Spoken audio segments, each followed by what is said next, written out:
Bom dia, meus irmãos, a graça e a paz do Senhor Jesus Cristo. Seja o Senhor, por estarmos reunidos, está frio hoje, mas aquecidos pela graça de Deus, para juntos ouvirmos a sua palavra e termos o nosso coração fortalecido, revestidos da graça e do poder de Deus para avançarmos com a obra do Senhor. E eu convido os irmãos a abrirem a palavra de Deus em Neemias, capítulo 4. O reverendo está fazendo a exposição do livro todo, e ele me concedeu essa oportunidade de ajudá-lo nessa empreitada. A obra de Deus é feita pelos obreiros do Senhor, e nós estamos aqui com alegria para compartilharmos desta bendita mensagem. Neemias capítulo 4, eu gostaria de pensar com os irmãos no tema: um coração aplicado à obra de Deus, ora e é vigilante. Um coração aplicado à obra de Deus, ora e é vigilante. A perícope traz a defesa contra os adversários. Eu quero fazer essa leitura do capítulo todo com os irmãos, são apenas 23 versículos, nós faremos de forma alternada, amém?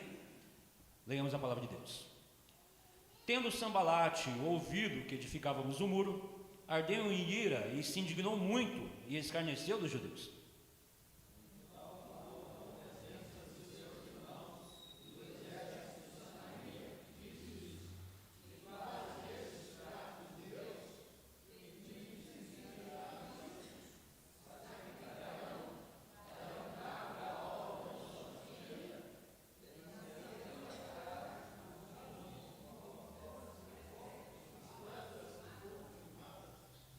Estava com ele Tobias, o amonita, e disse: ainda que edifiquem, vindo uma raposa derribará o seu muro de pedra.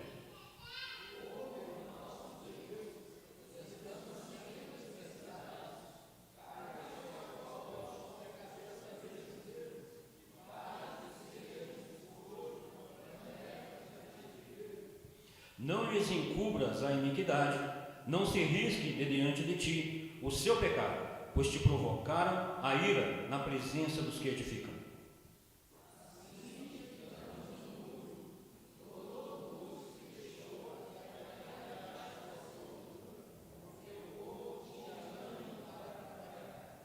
Mas ouvindo Sambalate e Tobias, os arábios, os amonitas e os aduditas, que a reparação dos muros de Jerusalém ia avante, e que já se começavam a fechar-lhes as brechas, ficaram sobremodo irados.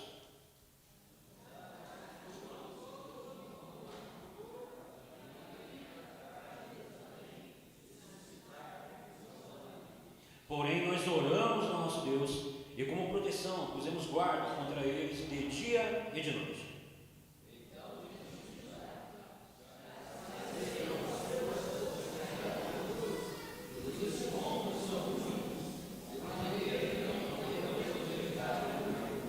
Disseram, porém, os nossos inimigos: nada saberão disto, nem verão, até que entremos no meio deles e os matemos. Assim faremos cessar a obra.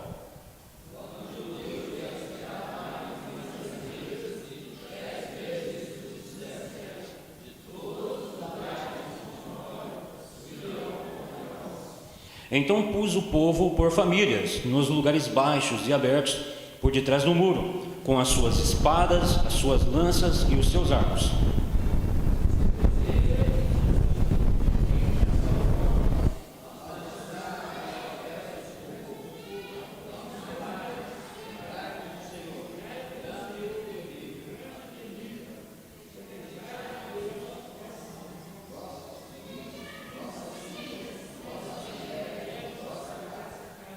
E sucedeu que, ouvindo os nossos inimigos, que já o sabíamos, e que Deus tinha frustrado o desígnio deles, voltamos todos nós ao muro, cada um à sua obra.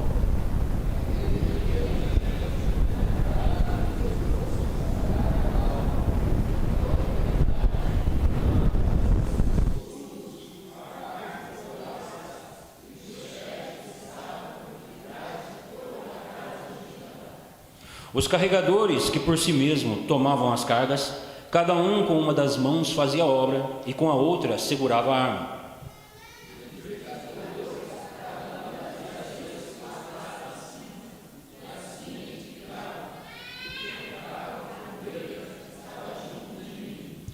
Disse eu aos nobres, aos magistrados e ao resto do povo: Grande e extensa é a obra, e nós estamos no muro, muito separados, longe uns dos outros.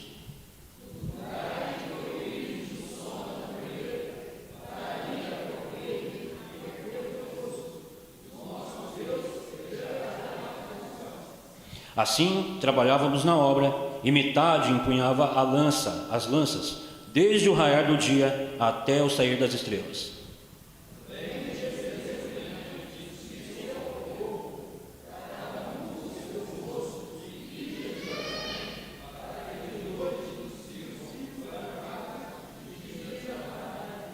Nem eu, nem meus irmãos, nem meus moços, nem os homens da guarda que me seguiam, largávamos as nossas vestes.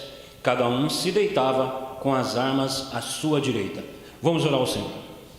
Soberano e eterno Deus, maravilhoso Pai, eu dou graças a Deus por este privilégio de podermos nos reunirmos como Tua Santa Igreja, porque é o Senhor que nos congrega para render o culto, a adoração, o louvor que é devido. E nesse momento precioso, nesse momento solene, ó Deus, de exposição da Tua Palavra, peço a Tua iluminação, que o Senhor me conduza, Senhor, na exposição dessa palavra, para o louvor da Sua glória e a edificação do Teu povo.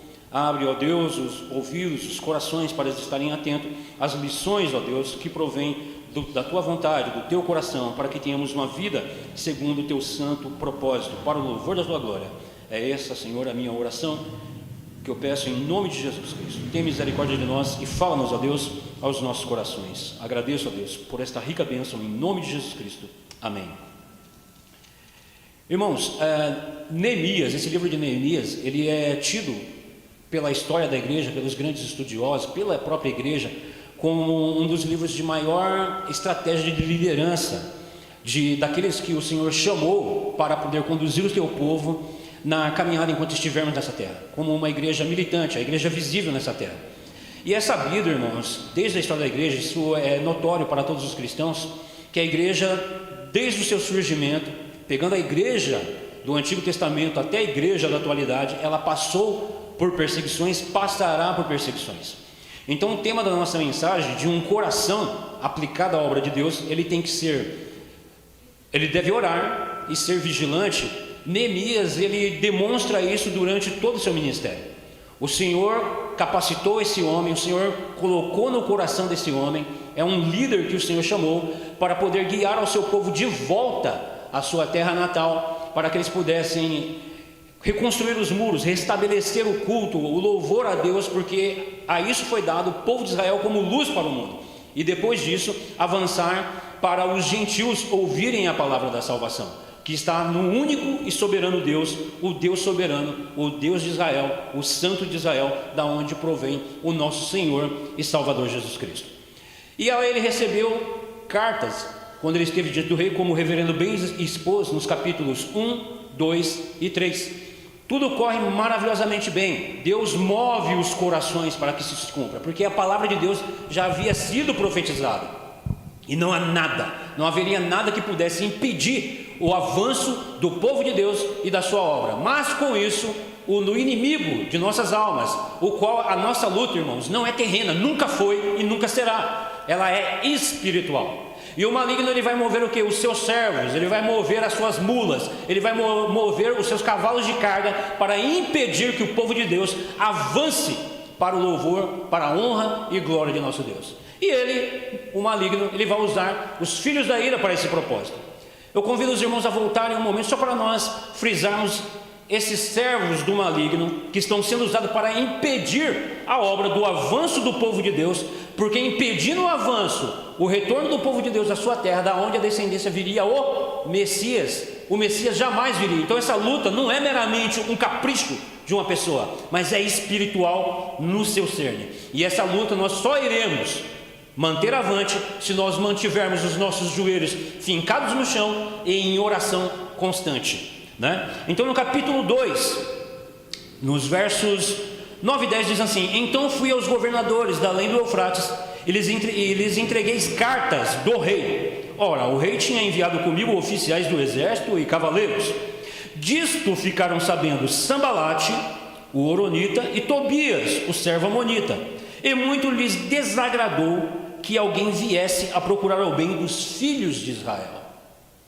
Eles tinham consciência de que eles tinham ordens do rei do rei Artaxerxes, para eles darem início a essa empreitada. E vamos mais a fundo, eles não tinham apenas a ordem do rei Artaxerxes, eles tinham a ordem do rei dos reis para o avanço dessa obra. Quem se impedirá a essa obra? Foi dada por Deus a autoridade de avançar. Vá e edifique os muros, retornem à sua terra, porque se cumpriu a profecia que foi dada por Jeremias de 70 anos de cativeiro, a qual agora eles voltariam.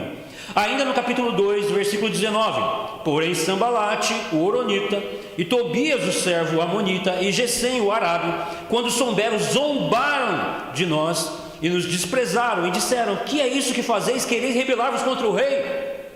Eles começam a fazer ataques sutis, querendo imputar medo no coração dos servos do Senhor, mas o coração desses homens estava sendo movido pelo Espírito Santo de Deus para se aplicarem à obra de todo o seu coração, para reedificar os muros de Jerusalém.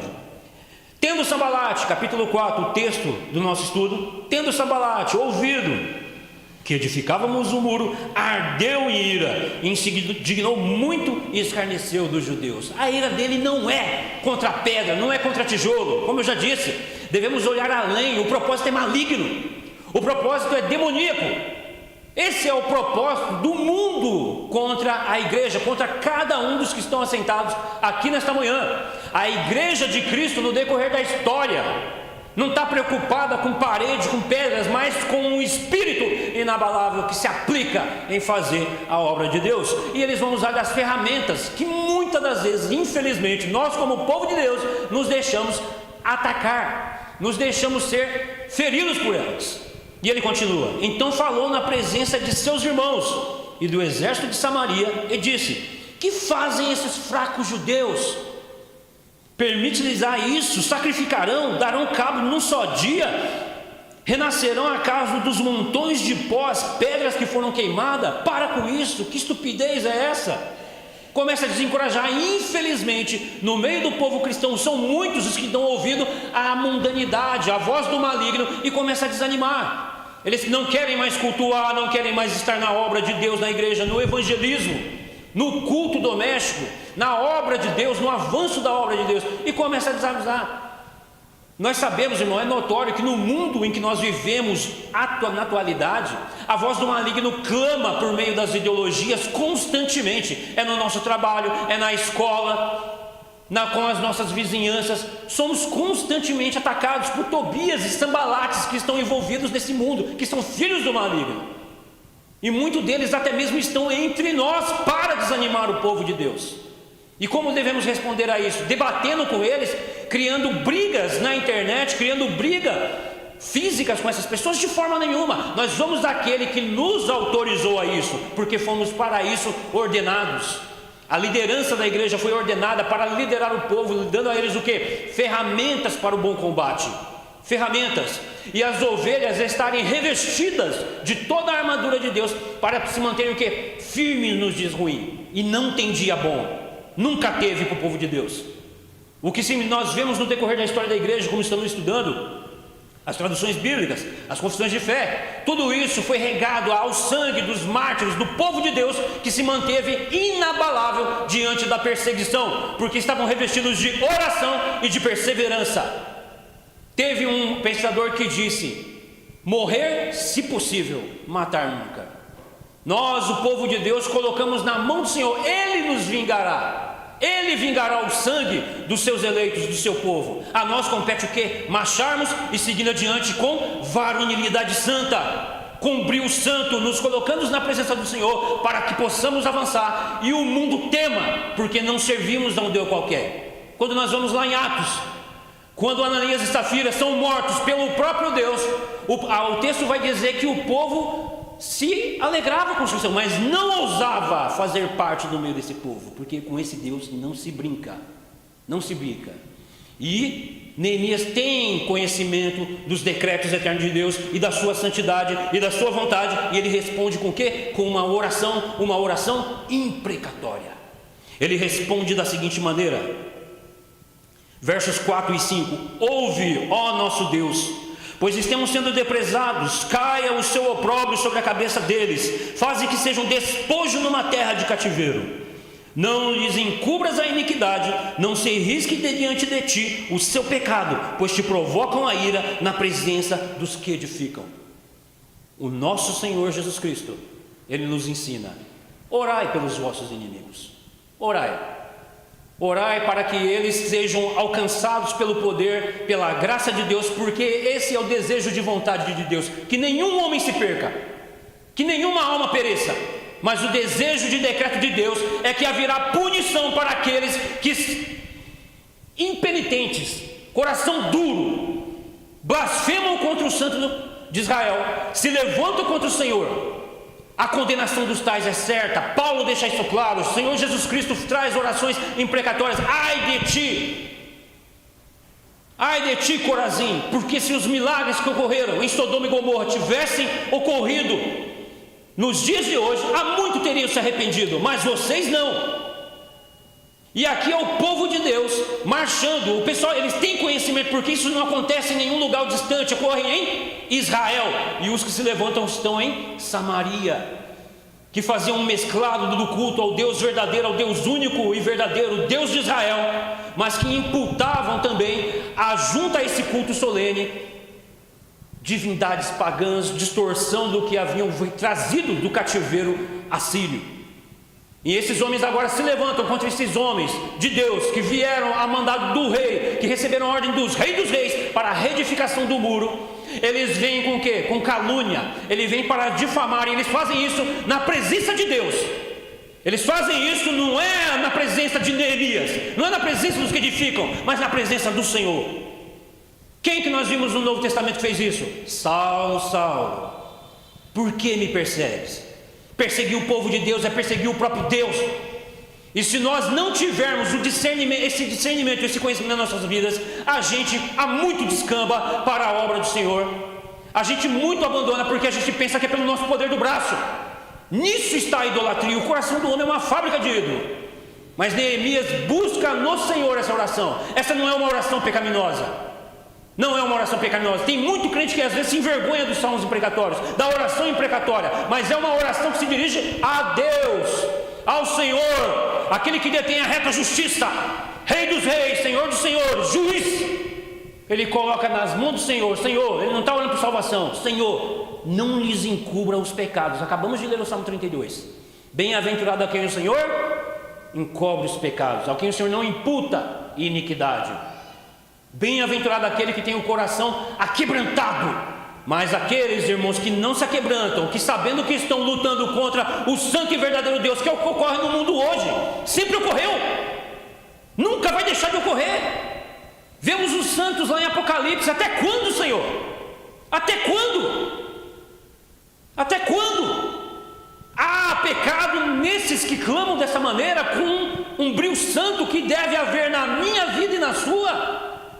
Não, dirigimos-nos ao Senhor, oramos sim. Senhor, transforme as vidas, transforme os corações, porque eu era um iníquo, eu vivia na iniquidade, e o Senhor teve misericórdia de mim. Mas no contante, a iniquidade, aqueles que blasfemam de Deus, porque têm participado dos dons celestiais, porque ainda hoje o Senhor derrama a sua chuva, o Senhor faz nascer o seu sol sobre justos e injustos, e eles blasfemam do Deus único e soberano, são incapazes de abrir o fôlego se Deus não permitir. É Deus quem permite a vida, e o mundo se levanta contra o santo de Israel. Neemias ora, ele se coloca na presença do Senhor e diz: Senhor, eles blasfemam na tua presença. Calvino vai dizer: olha, os cães ladram quando o seu dono é atacado. Por que eu me manteria submisso aos iníquos que blasfemam contra o meu Senhor? E faremos isso como? Passando a mão em armas? Eu digo no nosso contexto atual, de jeito nenhum. Nos colocando na presença do Senhor, orando e vigiando e mantendo a varonilidade de Cristo. Palavra importante para a nossa vida: varonilidade. Seja homem. Davi, nos seus últimos dias de rei, quando no seu leito de cama da velhice, ele chama o seu filho Salomão e diz: eu vou pelo caminho de todo mortal, mas você guarde os mandamentos do Senhor e seja homem. Honra as calças que você veste, honra as calças que você veste. Seja homem de Deus, tenha brio. Ontem aqui na igreja, nós trabalhando aqui, conversando a respeito disso.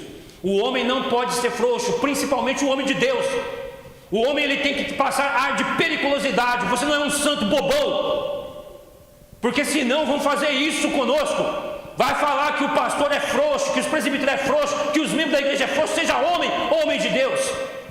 Arme-se com toda a verdade da Escritura, para que você possa, empunhando as armas de Cristo, pregar o Evangelho e te respeitem, porque temos que fazer que as pessoas conheçam um Deus santo. E Neemias ora: ouve, ó nosso Deus, estamos sendo deprezados.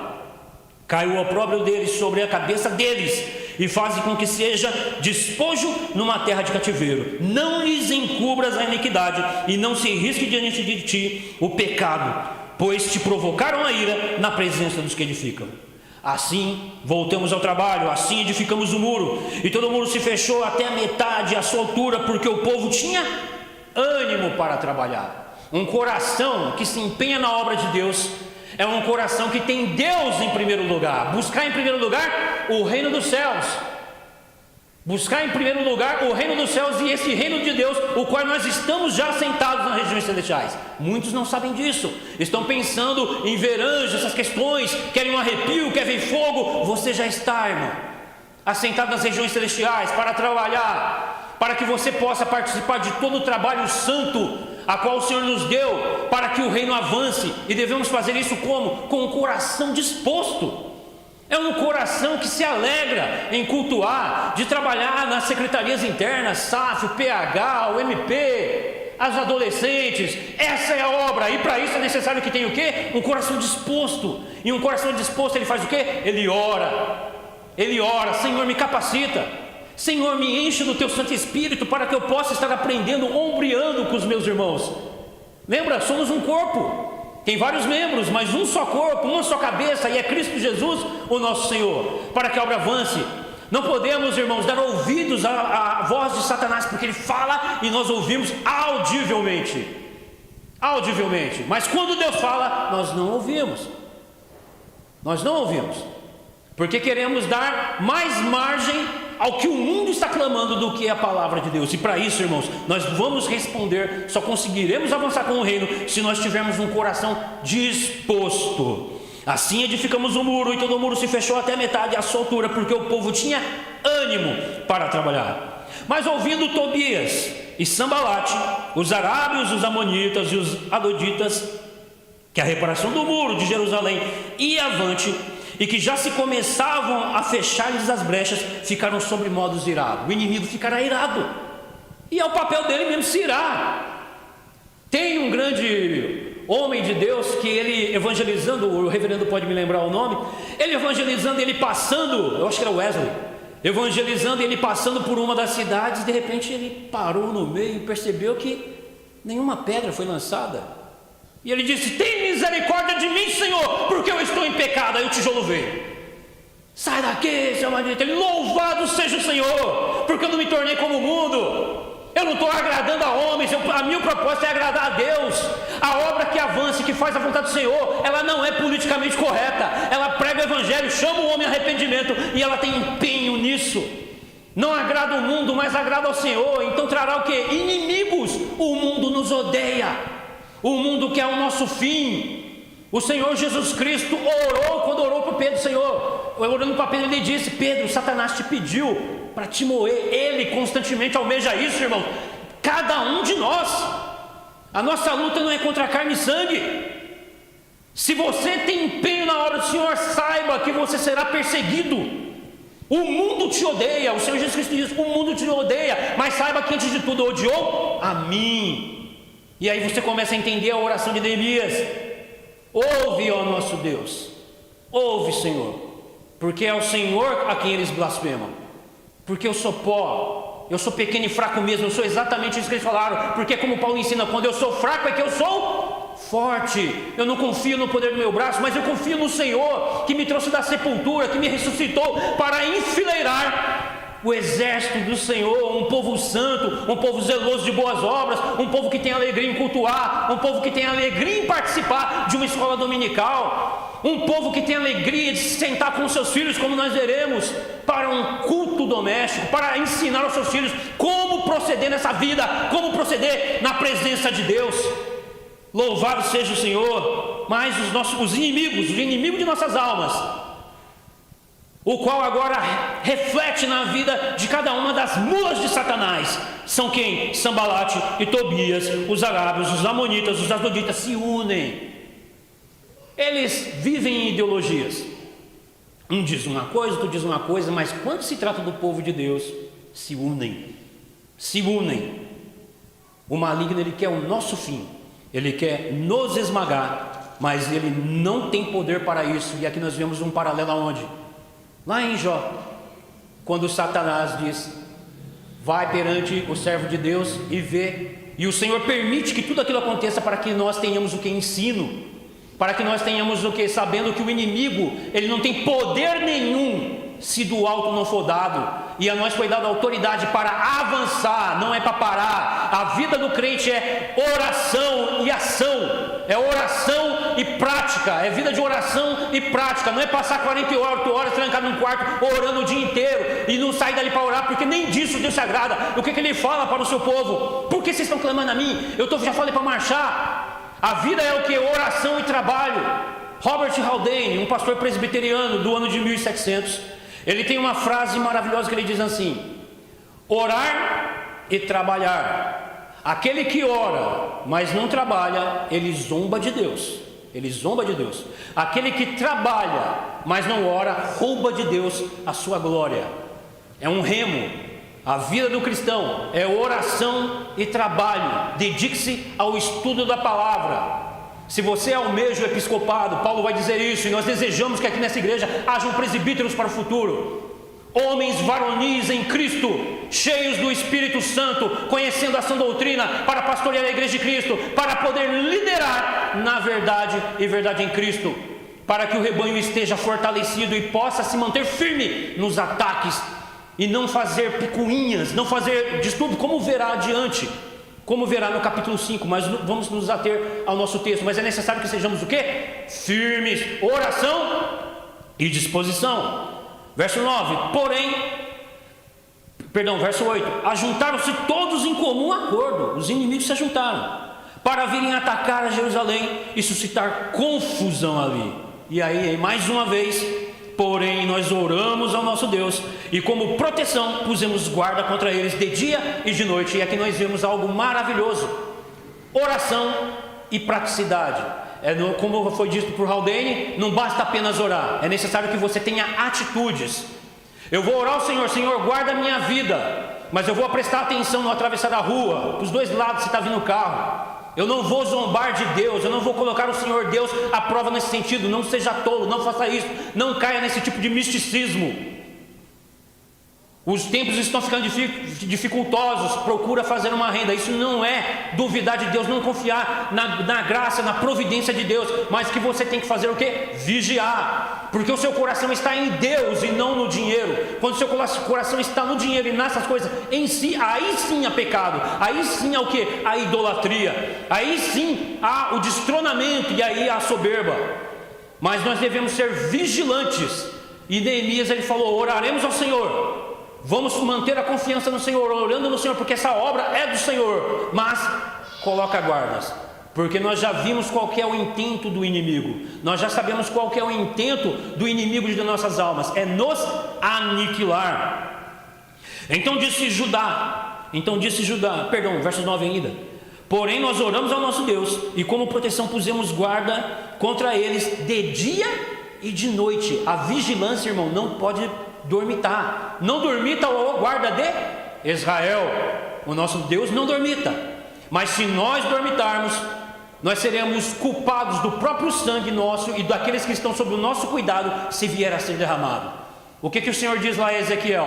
Eu te coloquei por atalaia, você vai tocar a trombeta. Se você não tocar essa trombeta, o inimigo vir e o sangue desse povo, eu vou requerer de ti. Eu vou requerer de ti. O atalaia aqui é Neemias, o líder que o Senhor levantou para guiar esse povo. O atalaia aqui dessa igreja são o conselho dessa igreja junto ao pastor e todos os demais presbíteros que estão aqui, para poder vigiar constantemente, de dia e de noite, pelo povo, orando pela alma de vocês, para que vocês sejam cheios do Espírito Santo e possam se empenhar na obra com alegria, com ânimo, tendo em primeiro lugar fazer a vontade do Senhor, para que o nome do nosso Deus seja glorificado. Mas aí disse Judá, um membro da tribo de Judá: já desfalecem os moços dos carregadores dos escombros, e os escombros são muitos, de maneira que não podemos edificar o muro. Não podemos mais. Essa mensagem é uma mensagem desencorajadora. E pelo que muitos estudiosos dizem, e eu concordo com eles, os inimigos ficaram sabendo disso ao ponto que o próximo passo deles foi fazer o quê? Disseram, porém, os nossos inimigos: nada saberão disso, nem verão até que entremos no meio deles e os matemos, assim faremos cessar a obra. Vamos voltar um pouco, irmãos. Quando Tobias,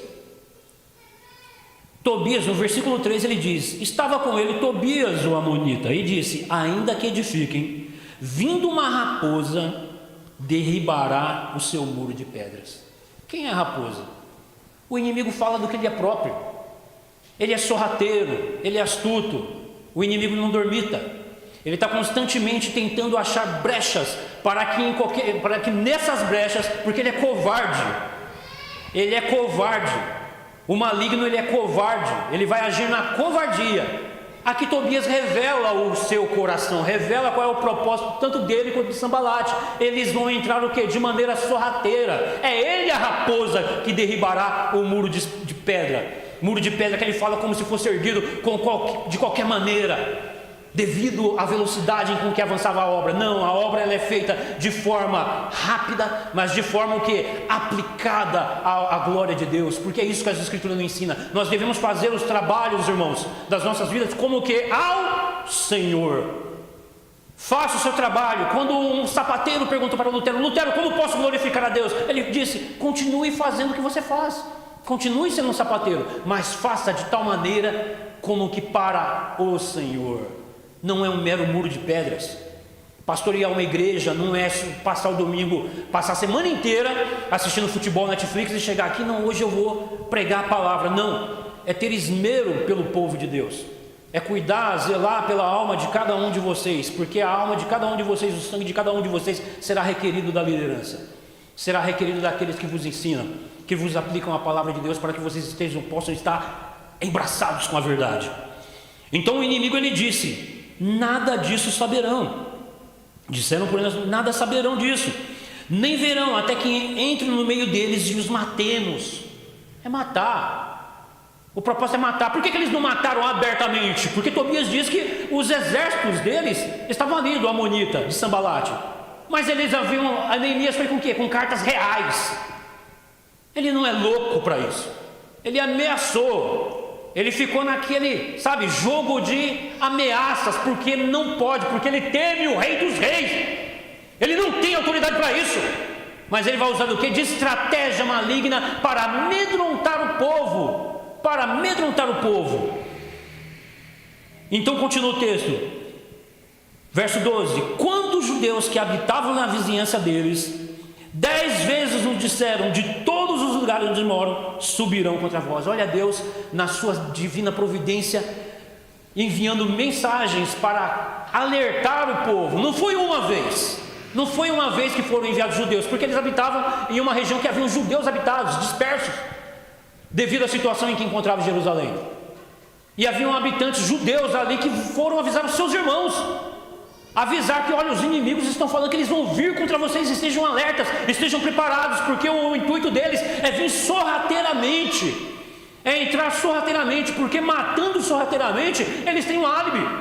Não temos nada a ver com isso.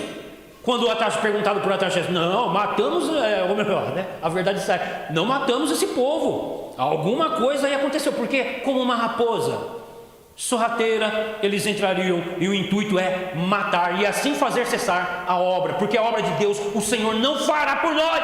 Ele usa homens, usa mulheres, usa famílias. Você tem deixado o inimigo te matar no coração, você tem deixado o inimigo falar ao teu coração de te matar no íntimo, de falar: não adianta. Primeira de Carapicuíba, a tendência dela é ir à falência mesmo, é morrer espiritualmente e se fechar como igreja. Irmãos, a obra é de Deus. O Espírito Santo nos foi otorgado, e não foi espírito de covardia, mas foi espírito de coragem, no poder do Espírito, para o avanço do reino e para fazer a honra e a glória do nosso Deus. Verso 13: então pus o povo por família, pus o povo, a estratégia, a maneira prática como Neemias analisava a situação. Ele via a estratégia do maligno e ele vinha com o quê? Com uma ferramenta de combate, de defesa e de combate, para que o povo de Deus não sofresse baixas. Então ele faz o que? Estrategicamente ele separa o povo por famílias. Verso 13 diz: então pus o povo por famílias nos lugares baixos e abertos, por detrás do muro, e com as suas espadas e com as suas lanças e os seus arcos. E eu inspecionei e dispus-me e disse aos nobres e aos magistrados e ao resto do povo: não temais, lembrai-vos do Senhor, grande e temível, e pelejai pelos vossos irmãos, pelos vossos filhos, vossas filhas, vossa mulher e vossa casa. Neemias, ele foi ter com quem? Ele inspecionou os líderes que já haviam instituídos. Ele foi na liderança, separou o grupo. Aonde nós aprendemos isso, irmãos?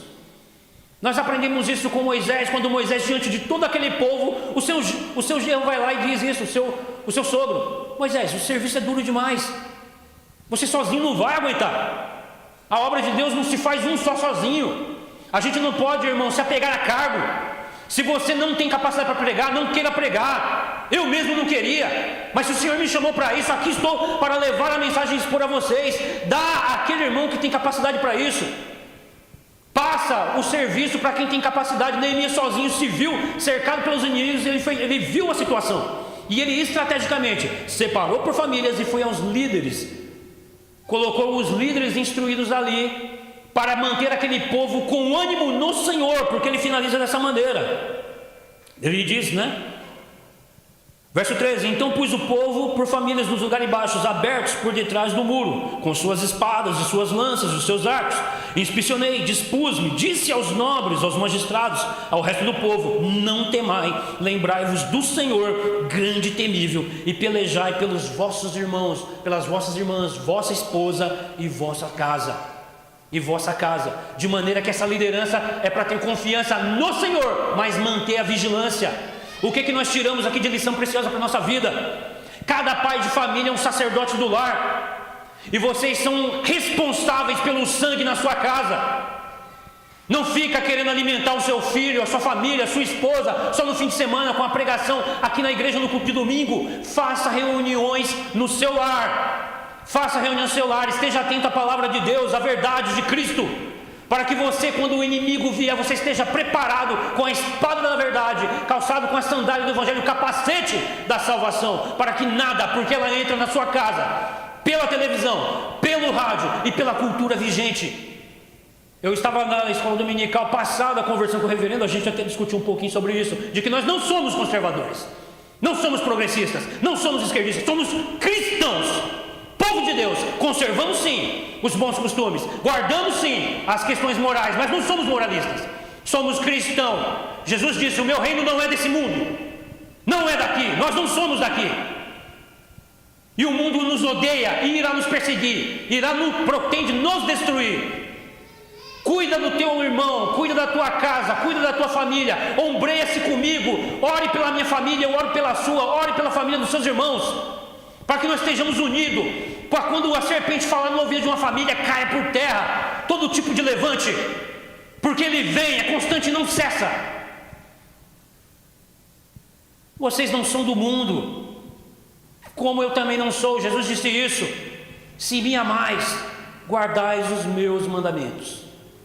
O Senhor colocou líderes nessa igreja, homens firmados em Cristo, firmados na sua palavra, que guardam seus mandamentos, para lhes ensinar, para passar a vocês as ferramentas que nós devemos usar. E as ferramentas são em Cristo. As ferramentas estão em Cristo, que nos tornam o quê? Inabaláveis, irmãos. A gente não pode romantizar: no primeiro século as pessoas eram jogadas nos leões do... Graça de Deus, não era porque era do primeiro século, não era porque era puritano, não era porque era isso e era aquilo, não, é porque Deus concedeu essa graça, e por isso nós devemos o quê? Confiarmos nos Deus grande e temível, o qual nos chamou para esse combate, o bom combate em Cristo. Neemias, estrategicamente, dentro desse contexto, separa por família, porque o inimigo vindo, quem que eu vou procurar para defender? A minha família. O pai de família é um leão para defender seu filho, sua esposa, sua casa. Assim como Cristo morreu para a igreja, o esposo tem que dar a vida pela sua esposa, a esposa submissa ao esposo, em obediência. Ouve o teu esposo, não quebra a autoridade do teu esposo, para que os teus filhos vejam e temam o pai, temam a mãe, tenham respeito em casa, porque senão como se mantém a liderança em qualquer outra instituição, ainda mais na casa de Deus? E Neemias separou e ele convocou as lideranças, e a liderança falou: olha, vigia por esse povo, e em trás de cada família havia o que? Líderes. Ele continua, verso 15: sucedeu que, ouvindo o nosso inimigo, que já sabíamos o que Deus tinha frustrado os desígnios deles, voltamos todos nós para o muro, cada um para a sua obra. Cada um para a sua obra. O que a palavra nos ensina? Tiago vai dizer: sujeitai-vos a Deus e o inimigo bate em retirada. Sujeitai-vos a Deus e o inimigo fugirá de vós. Ele é covarde, irmãos. Ele é covarde, ele vai usar mentira, ele vai usar filhos do maligno para atacar, mas a nosso Deus, ele zela por nós. Mas a soberania de Deus não anula o quê? Responsabilidade humana. Vigia, vigia, vigia, para que você não diga: eu não sabia. Quando você não se preparou, quando você está ciente de que nós vivemos em um mundo totalmente hostil à nossa fé, ao nosso Deus, a quem nós servimos. Nós devemos estar constantemente em oração, nos colocando submissos à vontade de Deus, mas vigilantes, para que quando o mal vier, porque estamos em dias maus e ele vem, nós estejamos alertas, firmes para o louvor, para a honra e glória de Deus. Verso 16: daquele dia em diante, metade dos meus moços trabalhavam na obra, e a outra metade empunhava lança, escudos, arcos, couraças, e os chefes estavam por detrás de toda a casa de Judá. Há líderes por trás de toda a igreja. Como eu já falei, você, pai de família, você é um líder na sua casa, você é um sacerdote do lar. Aos presbíteros da igreja, firmados em Cristo, na sua santa e fiel palavra, atentos para podermos fazer o que? Jogar por terra todo o laço do maligno, todo o avante contra a igreja, protegermos, se possível, com nossa própria vida. Se possível, com nossa própria vida. Como já disse anteriormente, não vamos usar a violência com ninguém. Não é porque o texto está dizendo isso, é o contexto da época. Eu quero trazer aqui ao exemplo aos irmãos as palavras de William Crowell, que era um puritano, um chefe militar também, que durante o século 17, durante uma guerra civil na Inglaterra, onde a Inglaterra estava passando por uma reforma política e religiosa, os puritanos ingleses contra a igreja católica, esse homem ele trouxe uma frase que é emblemática para os tempos. Ele diz da seguinte maneira: mantenhamos a nossa fé em Deus, mas também mantenhamos a pólvora seca. No contexto do que? Vigilância. O contexto deles era militar, em um momento em que a igreja e o Estado eram uma coisa, eram uma e mesma coisa. A igreja e o Estado. Hoje não. Paulo nos ensina: sujeitai-vos às autoridades. Temos instituições, eles portam espada para este fim. Estejam alertas. Se algo estiver perigoso, 190, chama a polícia. Tenhamos homens na porta da igreja atentos, porque nós não sabemos quem entra. Todos são bem-vindos, mas você não sabe o intuito do coração. Você não sabe. Aqueles que eu vi as pessoas dizendo que eles querem infiltrar até mesmo ditos cristãos nas escolas para poder trazer ideologia às crianças. Percebe? Vigilância, cuidado. Peraí, por que a igreja presbiteriana faz esse período de discipulado com as pessoas para deixar bem explícito qual o que nós cremos segundo a Escritura, segundo a vontade de Deus, para que todos estejam firmados na verdade, para que ninguém venha se infiltrar nas fileiras do povo de Deus, trazendo falsa doutrina, ideologias e ensinos humanos, demoníacos, para poder enganar o povo de Deus. É necessário que haja líderes e homens preparados de dia e de noite para poder manter o povo de Deus a salvo, cuidando, como disse, se possível, até mesmo com a própria vida, porque para isso fomos postos. Somos postos como ovelha para o matadouro. Há muito, irmão, já perdemos o direito de viver para esse mundo. A gente já tem um atestado de óbito. Já morremos para esse mundo, vivemos para Cristo, única e exclusivamente para Cristo, e para preservar a fé que foi dada de uma vez por todas aos santos. Verso 17: os carregadores, que por si mesmos tomavam as cargas, cada um com uma das mãos fazia a obra e com a outra segurava a arma. Os edificadores, cada um trazia a espada à cinta, assim edificavam. O que tocava a trombeta estava junto de mim, Neemias, para que não houvesse alarde, porque são muitos os que se desesperam por qualquer coisa. Ele falou: não, fica comigo. O rapaz responsável por dar o alerta vai ficar comigo. Eu sou o líder aqui que estou delegando os serviços da obra de Deus aos demais líderes. Ele recebeu de Deus essa autorização de ser ele o cabeça, o responsável. Ele é quem? Ele é o governador do momento que o Senhor colocou para essa obra. E ele disse: o rapaz que toca a trombeta está comigo. Se ele tocar a trombeta, irmãos, que o inimigo vem sobre nós, ajuntemos aqui. Venham todos para defendermos nossas famílias, defendemos a obra de Deus e juntos combatemos o inimigo de nossas almas. Juntos combatemos o inimigo da cruz. Juntos combatemos o povo de Deus. Então nós devemos estarmos todos numa só afinação, num só coração. Esse é o conselho apostólico. Que tenhamos todos o quê? Um só propósito, um só pensamento, todos dentro de servindo a um só Senhor.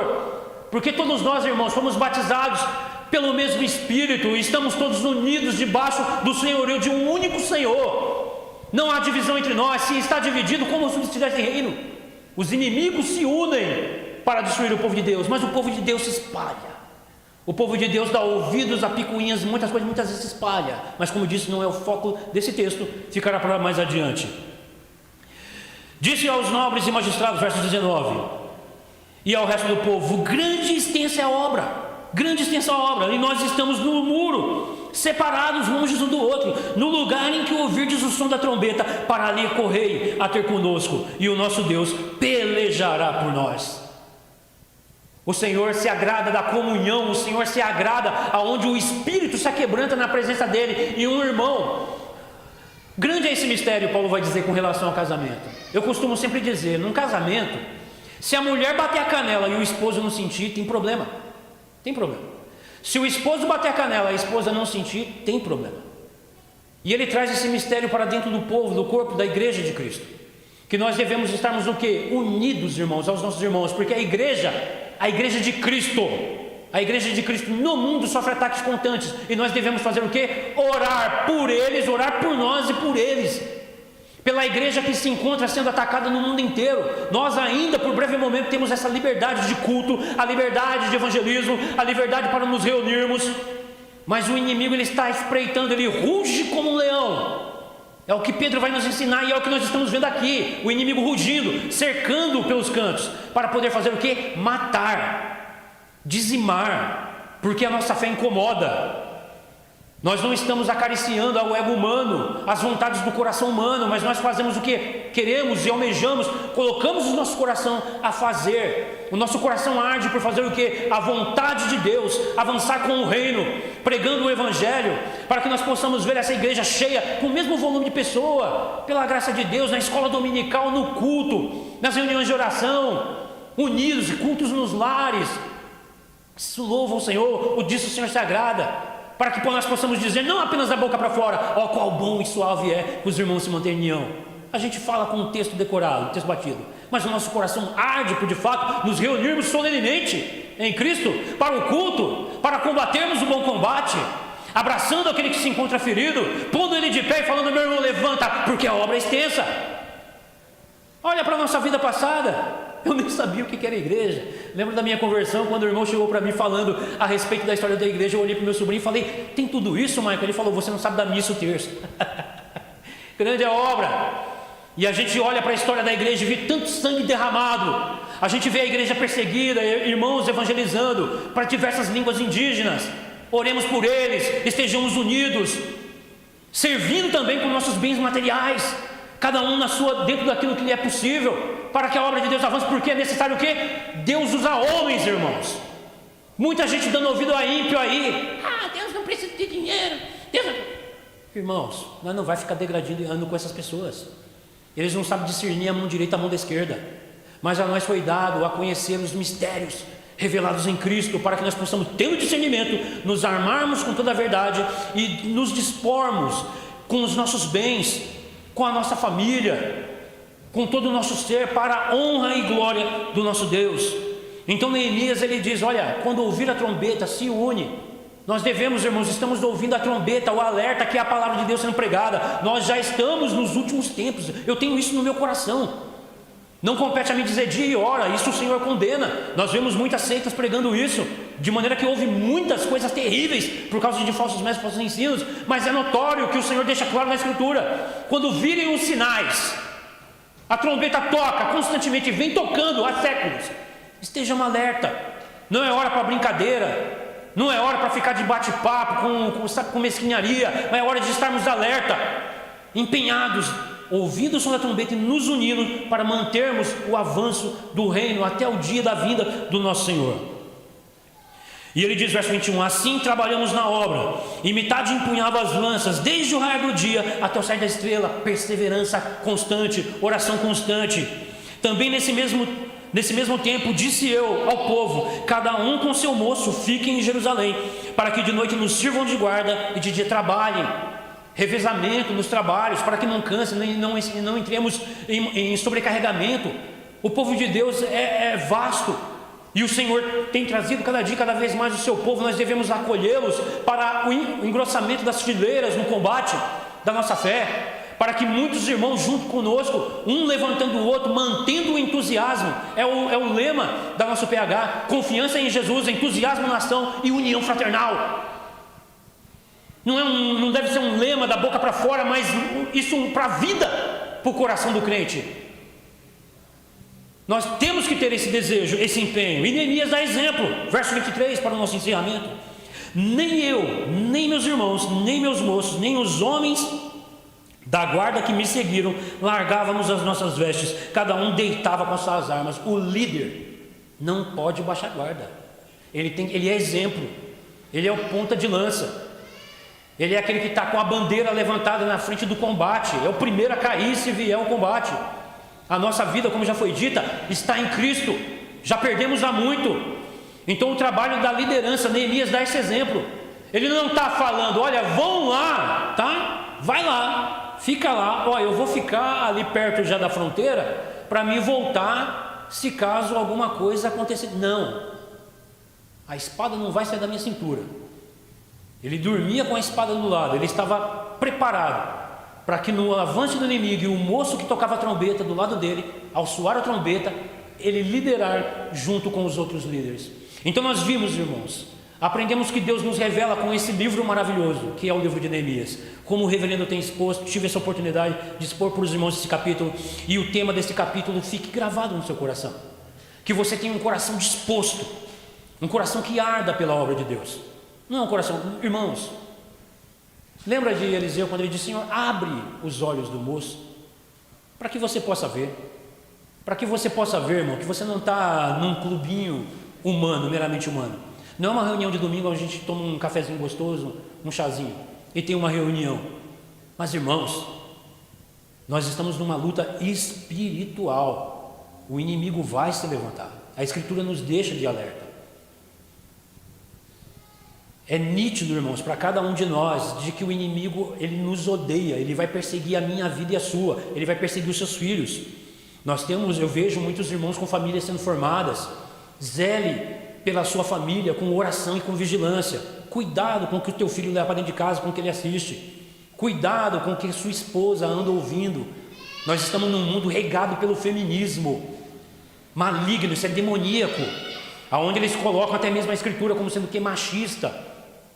Eles querem inculcar ideologias de hoje, enfiar na Bíblia para poder pregar isso. Nós vemos muitos falsos líderes, falsos profetas, pastores querendo reinterpretar a Bíblia para os dias de hoje, para acomodar ao ego e ao pensamento humanista, totalmente fora da palavra de Deus. Mas nós, como homens, como líderes da igreja, devemos ser varonis, e nossa estatura de varonilidade é Cristo Jesus, nosso Senhor. E se para você olhar para Cristo é muito, faça como Paulo disse: observa, imite a mim. Nós temos homens na igreja, eu quero imitar o reverendo, eu quero imitar o meu presbítero Yong, o presbítero Davi, eu quero imitar o Mauro, eu quero imitar a liderança, eu quero imitar os meus irmãos, presbítero Djalma, o homem que tem história na igreja no decorrer do tempo. Ele sabe, ele conhece, ele sabe de tudo isso que a Escritura fala, e que ele viu no decorrer da sua vida o que vem acontecendo na igreja. A luta não cessa, não cessa, irmãos. Então, se nós não estivermos dentro desse propósito, nos guardando na palavra de Deus, em oração, pedindo a graça e a misericórdia do nosso Deus pela minha vida, pela vida dos meus irmãos, pela vida da minha família e pela vida da família dos irmãos, essa raposa, quando ela vê uma brecha, ela vai entrar e o estrago é grande. O maligno é covarde. Ele vai procurar entrar, ele não vai vir. É como Paulo vai dizer, né? Satanás ele se transforma em anjo de luz para enganar. Então, se nós não estivermos calçados com os pés no evangelho da verdade, nós não perceberemos a mentira e o engano entrar no nosso meio. John Stott ele diz que a polícia nos Estados Unidos, a investigativa, como é que eles fazem para detectar as notas falsas? Como é que essas pessoas que fazem isso, eles conseguem? Eles conseguem fazer isso mantendo contato com a verdadeira. Quando você bater a mão na falsa, foi falsa. Como você saberá que você está diante de um falso ensino? Como você não sabe que eu estou aqui, uma serpente, cantando no seu ouvido? Se você não estiver calçado com a verdade em Cristo, você é facilmente enganado. Por isso, eu falo aos líderes da igreja e aos líderes dos lares: cuida da tua família, guarda a tua casa, oremos uns pelos outros, porque a liderança dessa igreja se preocupa com o sangue de cada um de vocês. E nós temos pregado a verdade aos irmãos, temos nos colocado e nos dispostos a fazer o que está o Senhor tem nos concedido, para lutarmos pela fé que foi dada uma vez por todas para os santos. Mas para isso é necessário que nós estejamos alerta, porque o inimigo não dorme. Amém, meus irmãos? Que Deus abençoe a vida de cada um dos irmãos. Eu passo a palavra ao reverendo.